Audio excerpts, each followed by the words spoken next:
Hello guys, welcome again to MK's Biovision. Today I am starting biochemistry. We'll discuss only important topics from which questions are set in the competitive exams. Today we'll talk about regulation of glycolysis. Actually glycolysis जो है 10 step process है.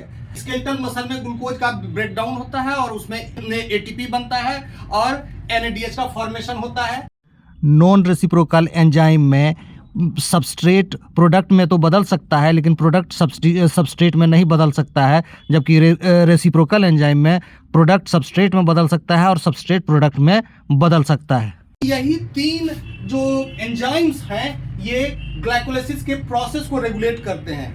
यहाँ भी मैंने उसी चीज को दिखाया है. ग्लूकोज 6 फॉस्फेट, फिर फ्रुक्टोज 6 फॉस्फेट, फॉस्फोफ्रुक्टोकाइनेज, ये तीन स्टेप जो है ये रेगुलेटरी हैं. और फाइनली पायरुवेट जो है जो बनता है ये एसिटाइल कोए में कन्वर्ट करके टीसीए साइकिल में चला जाता है.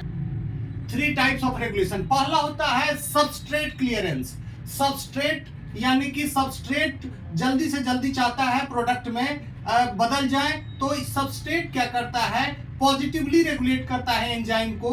यानी कि यदि सबस्ट्रेट का कंसंट्रेशन हाई है तो ये जो रिएक्शन है, ये रिएक्शन सबस्ट्रेट से प्रोडक्ट में बदलने का जो स्पीड है वो तेज हो जाएगा और इसी को कहते हैं सबस्ट्रेट क्लियरेंस. दूसरा है प्रोडक्ट बिल्डअप.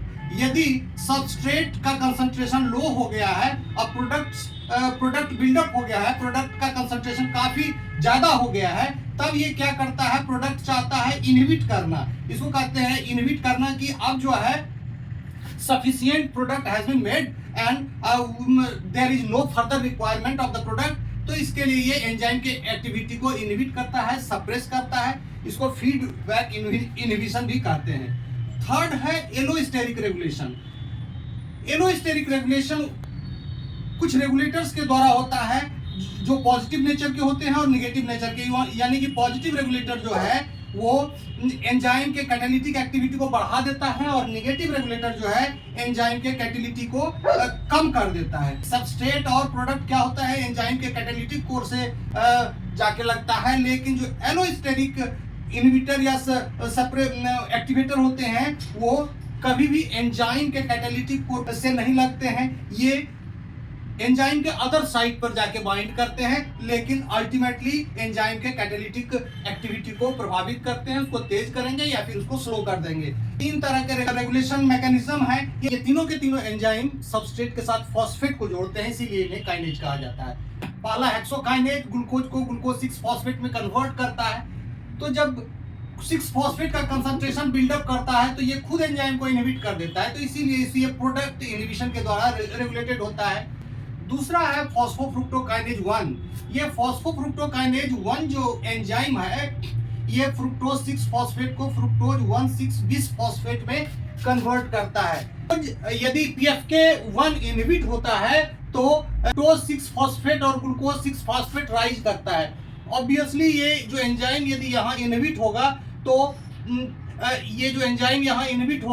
तो सबस्ट्रेट का कंसंट्रेशन राइज करेगा और प्रोडक्ट का कंसंट्रेशन फॉल करेगा. यानी कि फ्रुक्टोज 1,6-bis फॉस्फेट फॉल करेगा और फ्रुक्टोज 6 फॉस्फेट राइज करेगा. तो जब फ्रुक्टोज 6 फॉस्फेट राइज करेगा तो ग्लूकोज 6 फॉस्फेट भी राइज करेगा, क्योंकि ये दोनों आइसोमरेज एंजाइम है और दोनों इक्विलिब्रियम के स्टेट में रहते हैं. Hexokinase inhibition results in PFK1 inhibition. अब देखिए कि ये कैसे ये दोनों इनहिबिशन एक दूसरे से रिलेटेड है. PFK1 इनहिबिशन होगा तो फ्रुक्टोज 6 फॉस्फेट राइज करेगा और ग्लूकोज 6 फॉस्फेट भी राइज करेगा, क्योंकि दोनों इक्विलिब्रियम स्टेट में है. और ग्लूकोज 6 फॉस्फेट यदि ज़्यादा होगा तो ये हेक्सोकाइनेज को इनहिबिट करेगा, जिससे कि ग्लूकोज फर्दर ग्लूकोज 6 फॉस्फेट में कन्वर्ट नहीं हो पाएगा. यानी कि हेक्सोकाइनेज इसको भी PFK1 को भी रेगुलेट करता है, इसीलिए इसको कमिटेड स्टेप कहा जाता है कि ये एंजाइम ही इसको भी रेगुलेट करता है और डाउनवर्ड्स दूसरे एंजाइम को भी रेगुलेट करता है. This is why hexokinase main step है रेगुलेशन का. उसके बाद ये PFK1 है. PFK1 जो है एंजाइम ये एलोस्टेरिक नेचर का है और एक्टिवेटर है वो पहला जो कंपाउंड है 2,6-bis फॉस्फेट. फ्रुक्टोज 2,6 बिसफॉस्फेट का यहाँ कहीं जिक्र नहीं है।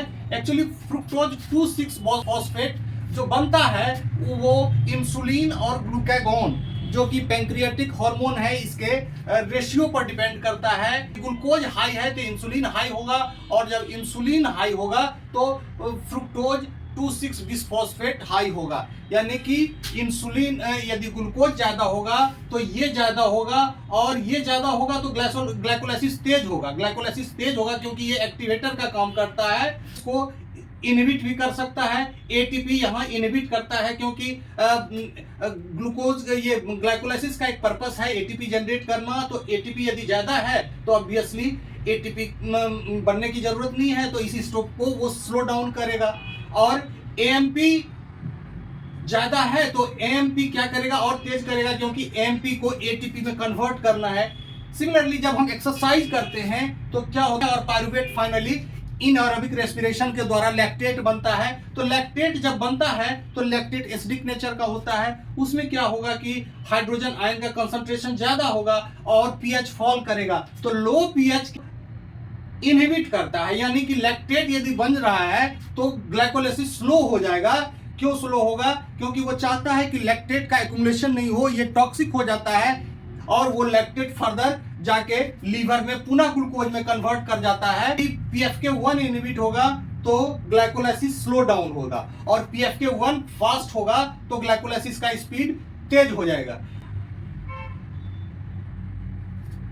वंस अगेन हम इसको देखते हैं, रिवाइज करते हैं कि जो फॉस्फोफ्रुक्टोकाइनेज है उसके तेज होने से ग्लाइकोलाइसिस तेज होगा, और उसके स्लो डाउन होने से ग्लाइकोलाइसिस स्लो डाउन होगा।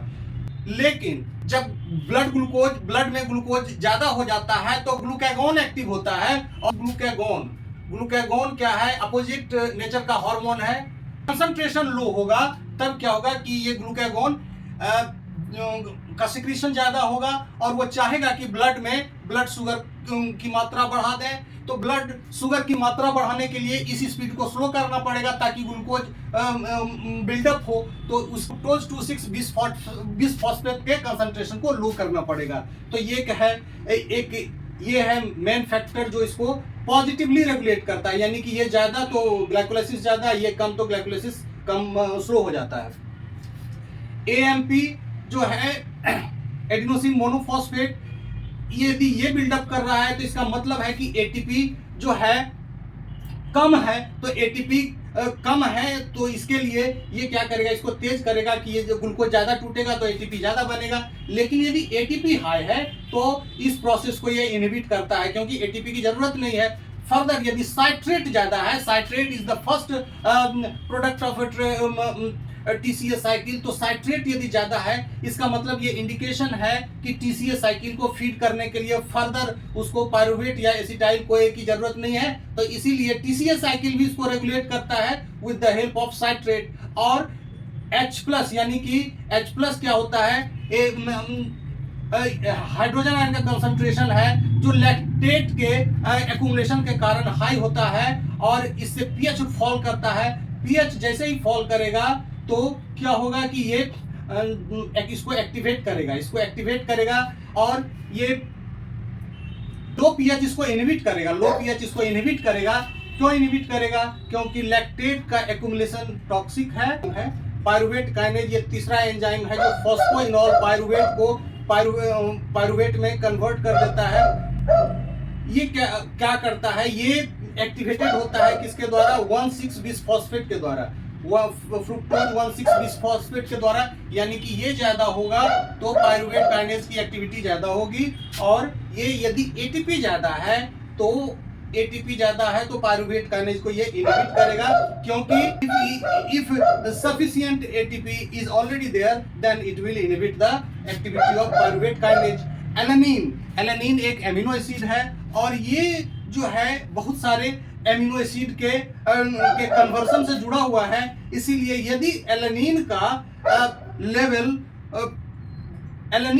लेवल ज्यादा है तो भी ये पायरुवेट काइनेज को इनहिबिट करेगा एलोस्टेरिकली, क्योंकि एलानिन ग्लाइकोलाइसिस का एक काम टीसीए साइकिल के इंटरमीडिएट्स को भी बनाना है, तो इसीलिए एलेनिन जो है ये एक इंडिकेशन है, accumulation of alanine is indication that sufficient intermediates are formed and it will finally inhibit the